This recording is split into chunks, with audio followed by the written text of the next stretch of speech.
गौतम बुद्ध से जुड़ा प्रेरक प्रसंग है। एक नदी के किनारे बुद्ध और उनके शिष्य ठहरे हुए थे।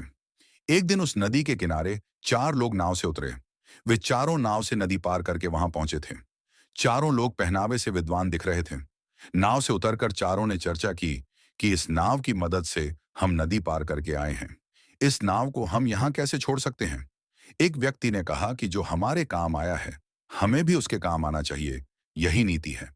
इसलिए अच्छा तो ये होगा कि हम नाव पर चढ़कर आए हैं, तो अब हमें नाव को धन्यवाद देने के लिए इसे उठा लेना चाहिए। ये बात से चारों लोग सहमत हो गए। उन चारों ने नाव को सिर पर उठाया और वहां से आगे बढ़ने लगे। काफी लोग उन्हें देख रहे थे। सभी चर्चा कर रहे थे कि ये लोग या तो बहुत बुद्धिमान हैं या एकदम मूर्ख हैं।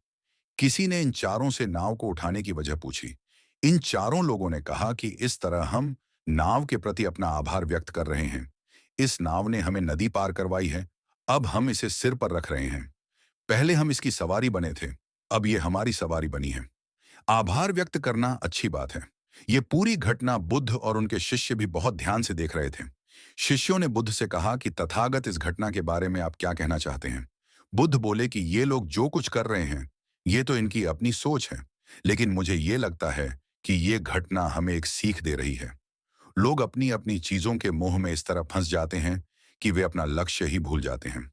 नाव तो एकमात्र साधन है। एक साधन से आप कहीं पहुंचे हैं, आपको उसे छोड़कर अपनी मंजिल की ओर बढ़ना चाहिए। लेकिन आप साधन को पकड़कर बैठ जाएंगे तो मंजिल तक नहीं पहुंच पाएंगे। चीजों के मोह में फंस रहेंगे तो कभी भी लक्ष्य पूरा नहीं हो पाएगा। चीजों का मोह छोड़कर लक्ष्य की ओर बढ़ने में ही समझदारी है। हमारे आसपास जो भी सुख सुविधा की चीजें हैं, इनका उपयोग करें, लेकिन इनसे मोह न रखें।